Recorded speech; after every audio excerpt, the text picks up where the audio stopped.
Estamos estudiando sobre este pequeño libro.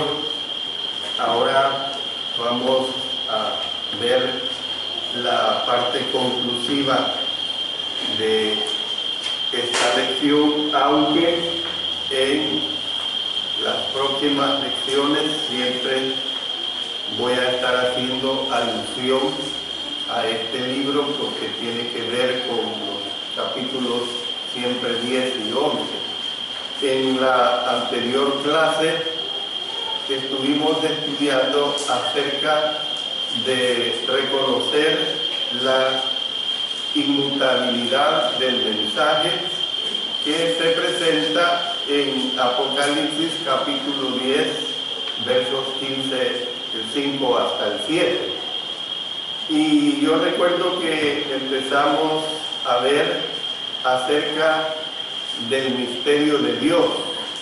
Y ahora quiero que veamos esta etapa que es verdaderamente muy importante en relación a la palabra misterio.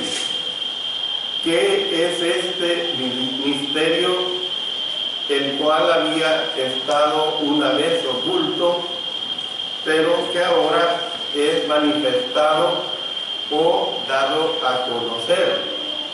Es decir, es dado a conocer a sus santos. En el Nuevo Testamento leemos de varios aspectos en relación a la palabra misterio, y ahora lo vamos a tratar. Por ejemplo, se habla del misterio del reino. Vamos al Evangelio de Marcos, en el capítulo 4 y el versículo 11, donde dice lo siguiente: y les digo, a vosotros os es dado saber el misterio del reino de Dios, mas a los que están fuera, por parábolas todas las cosas. Bueno, aquí está hablando del misterio del reino de Dios. Luego se habla también del misterio de cómo los gentiles iban a ser incluidos en los planes y propósitos de nuestro Dios. Miren lo que tenemos en Romanos capítulo 11 y el versículo 25. Ahí se está hablando de esta situación bien clara. Dice: porque no quiero, hermanos, que ignoréis este misterio, para que no seáis arrogantes en cuanto a vosotros mismos, que ha acontecido a Israel endurecimiento en parte, hasta que haya entrado la plenitud de los gentiles. Bueno, fíjense lo que estamos incluyendo. Primero, misterio del reino. Luego, misterio de cómo los gentiles iban a ser incluidos en los planes y propósitos de Dios.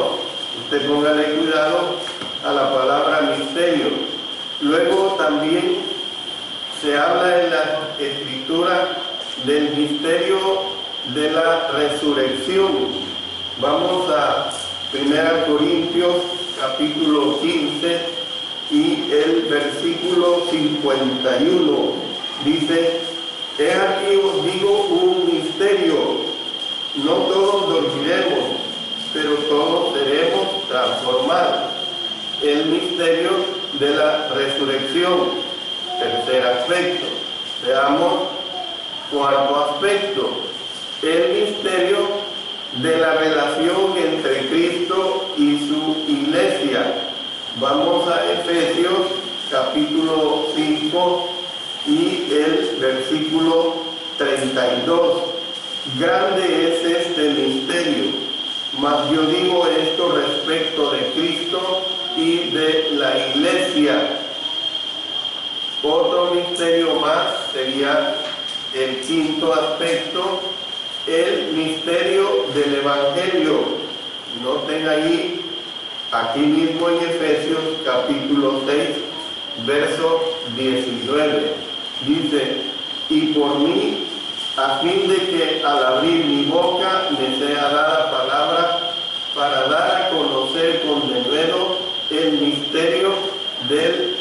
Evangelio. Luego también se habla, hermanos, del misterio de Cristo. En Colosenses, en el capítulo 4 y el versículo 3, dice: orando también al mismo tiempo por nosotros, para que el Señor nos abra puertas para la palabra, a fin de dar a conocer el misterio de Cristo, por el cual también estoy presto. Luego se habla en 1 Timoteo capítulo 3 y el versículo 9 del misterio de la fe. Dice que guarden el misterio de la fe con limpia conciencia.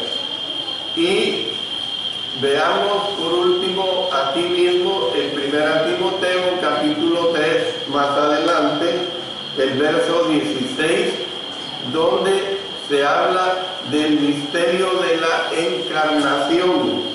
Dice: e indiscutiblemente grande es el misterio de la piedad.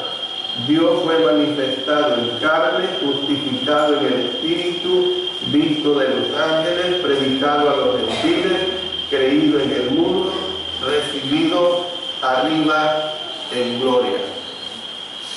¿Por qué he usado y hemos dado una revisión al uso de la palabra misterio en todos estos aspectos que hemos leído de la Sagrada Escritura? Bueno, estos misterios son parte de uno más grande, o sea, el misterio del plan de redención de Dios llevado a cabo en y por medio de Jesús. O sea, ustedes tienen que entender que la palabra misterio, de acuerdo a lo que cada versículo nos declara, dejó de ser misterio. Aquello que estaba oculto fue revelado. Aquello que antes no se sabía fue dado a conocer. Entonces, el apóstol Pablo definió el misterio de Dios como Cristo mismo. Miren lo que dice en Colosenses capítulo 2, versos 2 y 3. En quien están escondidos, dice, todos los tesoros de la sabiduría y del conocimiento. En él están escondidos todos los tesoros de la sabiduría y del conocimiento. Si estudiamos aquí mismo también en Colosenses, en el capítulo 1, en los versos 26 y 27, dice: el misterio que había estado oculto desde los siglos y edades, pero que ahora ha sido manifestado, miren qué claro, a sus santos, a quienes Dios quiso dar a conocer las riquezas de la gloria de este misterio entre los gentiles, que es Cristo en vosotros, la esperanza de gloria. Entonces, aquí hermano se refirió a el misterio como Cristo en nosotros, la esperanza de gloria. Cuando escribió acerca del misterio en Efesios capítulo 3, miren lo que tenemos en los versos 3 y 4 de Efesios capítulo 3, que por revelación me fue declarado el misterio, como antes lo he escrito brevemente, leyendo lo cual podéis entender cuál sea mi conocimiento en el misterio de Cristo. Noten la frase, lo cual podéis entender. Y más abajo, en el verso 9 dice, y de aclarar a todos cuál sea la dispensación del misterio escondido desde los siglos en Dios, que creó todas las cosas. Entonces, cuando el apóstol Pablo escribió acerca del misterio aquí en Efesios capítulo 3, y habló de la especialidad del Evangelio. Noten en el verso 6 de Efesios 3 que los gentiles son coherederos y miembros del mismo cuerpo y copartícipes de la promesa en Cristo Jesús por medio del Evangelio. Y también el apóstol Pablo habló de la importancia de la iglesia. Noten el verso 10, para que la multiforme sabiduría de Dios sea ahora dada a conocer por medio de la iglesia a los principados y potestades en los lugares celestiales. Entonces, ustedes pueden ver que después dijo que lo anterior se dio. Miren lo que dice el verso 11, conforme al propósito eterno que hizo en Cristo Jesús, Señor nuestro. Al final del libro de Romanos habló del Evangelio y habló de la predicación de Jesucristo según la revelación del misterio. Vamos a Romanos capítulo 16. Romanos capítulo 16 en los versos 25 y 26. Y al que puede confirmaros según mi evangelio y la predicación de Jesucristo, según la revelación del misterio que se ha mantenido oculto desde tiempos eternos, pero que ha sido manifestado ahora y que por las escrituras de los profetas, según el mandamiento del Dios eterno, se han dado a conocer a toda la gente para que obedezcan a la fe. Entonces, nosotros podemos ver, hermanos, desde todos estos puntos de vista que hemos leído, donde inspiradamente, por obra y gracia del Espíritu Santo, usa esta palabra misterio, que en este sentido lo que era misterio dejó de ser misterio, porque fue revelado, porque fue dado a conocer, porque ya no quedó en ninguna forma oculto. En el libro de Apocalipsis capítulo 10, que es el capítulo que hemos estado estudiando, el ángel manifestó que Dios anunció este maravilloso misterio de redención a sus siervos y profetas. Hermanos, es probable que se refiera principalmente a los profetas judíos, pero también había profetas cristianos en el primer siglo. Si vamos al libro de los Hechos, en el capítulo 13 y el versículo 1, noten lo que ahí expresa. Había entonces en la iglesia que estaba en Antioquía profetas y maestros: Bernabé, Simón el que se llamaba Níger, Lucio de Cirene, Manaén el que se había criado junto con Herodes el tetrarca, y Saulo.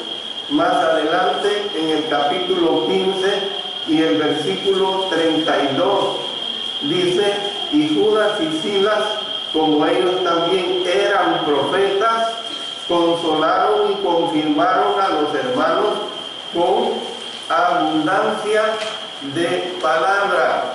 Y hay una diversidad de textos que nos hablan en el Nuevo Testamento acerca del uso de la palabra profeta. O sea, la palabra profeta se refiere a un portavoz inspirado que habla por Dios. A eso se está refiriendo ya en el uso del Nuevo Testamento. O sea, un portavoz de Dios inspirado que habla por Dios. Entonces, cuando aquí en Apocalipsis capítulo 10, el ángel manifestó que Dios anunció este maravilloso misterio de redención a sus siervos los profetas, enfatizó además que los planes y propósitos de Dios se consumaran cuando se toque la séptima trompeta. Cuando se toque la séptima trompeta, miren lo que expresa ahí en el verso 7. En los días de la voz del séptimo ángel, cuando él comience a tocar la trompeta, el misterio de Dios se consumará como él lo anunció a sus siervos los profetas. Y luego también nosotros podemos ver más adelante en el capítulo 11 y el versículo 15, el séptimo ángel tocó la trompeta y hubo grandes voces en el cielo que decían: los reinos del mundo han venido a ser de nuestro Señor y de su Cristo, y Él reinará por los siglos de los siglos. Entonces, ¿qué nosotros podemos ver acá, hermanos? Que el ángel estaba anunciando que las promesas de Dios son ciertas. El ángel de Dios estaba anunciando que aquello que Dios estaba prometiendo se iba a cumplir, que en ningún momento eran palabras teóricas, que en ningún momento eran palabras de adorno, palabras bonitas o palabras agradables al oído. Entonces, el programa de injusticia del gobierno romano, que era el que estaba en poder en aquel tiempo y que era quien estaba castigando a la iglesia a través de sus torturas, a través de aplicar esa persecución a los cristianos en el primer siglo. O sea, ese programa de injusticia del gobierno romano iba a ceder en primer lugar podemos decir, hermanos, al calendario de justicia de Dios. Iban a ceder nada menos que a la justicia de Dios. Aunque los enemigos de Dios llevaran a cabo sus más planes malévolos, sus peores planes que ellos quisieran y pudieron llevarlos a cabo, porque fue una realidad, aunque ellos llevaran adelante estas situaciones de perversidad, de maldad extrema, ellos no podían anular los decretos del Señor. No iban a poder anular esos decretos del Señor. Por eso tenemos que entender que las promesas de Dios son ciertas todavía, hermanos. Las promesas de Dios que nos habla las Sagradas Escrituras tienen cumplimiento. Si algunas de ellas no se han cumplido, usted tiene que tener esa firme convicción, esa firme fe de que se van a cumplir. La palabra de Dios, hermanos, jamás pasará. Miren lo que dice el apóstol Pedro en su primera carta, en el capítulo 1 y el versículo 23, hablando precisamente de esa situación clara, siendo renacidos no de simiente corruptible, sino de incorruptible, por la palabra de Dios que vive y permanece para siempre. Que vive y permanece para siempre. Entonces, esto es algo con lo cual usted, hermano, usted, hermana, puede contar. Las promesas de Dios son promesas que se van a cumplir. Si son promesas buenas, Dios las va a cumplir. Si son promesas de castigo por causa del pecado, por causa de que el ser humano practica el pecado, Dios las va a cumplir. Entonces, hermanos, con esta explicación espero que ahora entendamos en este sentido, sobre todo en el sentido de las diversas explicaciones que tenemos en el Nuevo Testamento sobre lo que es y que el misterio de Dios que estaba oculto ha sido revelado. Quiero decir lo siguiente, y con esta última porción voy a terminar esta parte de este mensaje de un pequeño gran libro que estaba abierto. De lo que haya sido el librito, una cosa es cierta, y esta es que su mensaje provenía de Dios. El mensaje provenía de Dios. El mensaje no provenía de nadie más. No provenía ni del ángel como uno que estaba siendo usado como mensajero, como un transmisor. No provenía ni del apóstol Juan como el que usó para la revelación, sino que el mensaje directamente, hermanos, provenía de Dios y adoptaba por ello las características de toda palabra que sale de la boca de Dios. Y toda palabra que sale de la boca de Dios es una realidad. Era un mensaje magnífico, un mensaje universal, un mensaje limitante y un mensaje inmutable. Lo inmutable le pertenece a Dios. Dios no cambia. Dios cuando habla así procede. Dios así lo cumple. Por eso repito, si Dios le dice que le dará bendiciones por obedecerle, Él le va a cumplir.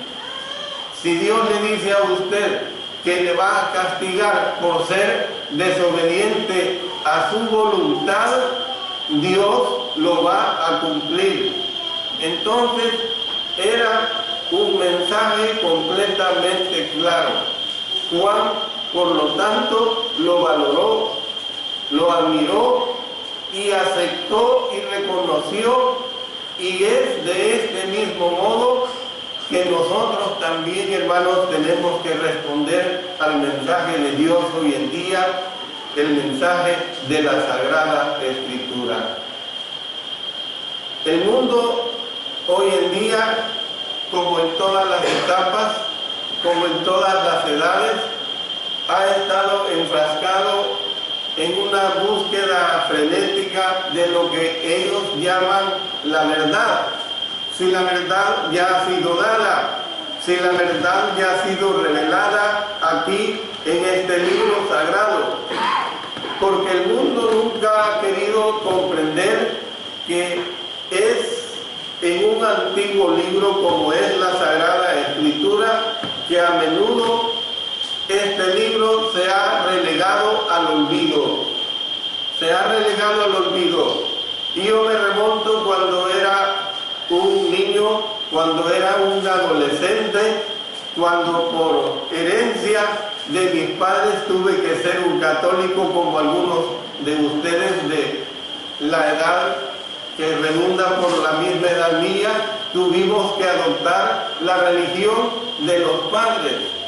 No había manera de penetrar en el conocimiento revelado a través de este libro. A través de este libro se encuentra la auténtica verdad. Yo quiero terminar diciéndoles a ustedes lo siguiente, hermanos y hermanas, tanto jóvenes, tanto adultos, tanto ancianos, todos los hermanos, haciéndoles varias interrogantes. ¿Valoramos realmente la Biblia, hermanos? ¿Realmente valoramos la Biblia? ¿Realmente la admiramos, hermanos? ¿La admiramos como la palabra de Dios? ¿Realmente la aceptamos? Usted respóndese a usted mismo. ¿La recibimos como regla para nuestra vida? ¿Realmente usted hace uso de ella como la regla de fe, la regla de práctica para su vida? Usted lo sabe. Usted tiene la mejor respuesta a esta situación. Si lo hacemos, evidentemente, obedeceremos sus preceptos y vamos a recibir la recompensa de parte de nuestro Dios. Si no lo hacemos, usted también sabe que va a recibir esa recompensa de acuerdo a lo que usted se manifieste en esa indiferencia acerca de la palabra de Dios. En la próxima lección voy a seguir hablando siempre con esta misma cadena de pensamiento, con este mismo tono que presentamos aquí en este mensaje, para que sigamos comprendiendo la profundidad de lo que es la palabra de nuestro Dios. Que el Señor bendiga su palabra y que cada uno de nosotros la respetemos, que cada uno de nosotros realmente amemos el valor, el estudio de la palabra de nuestro Dios.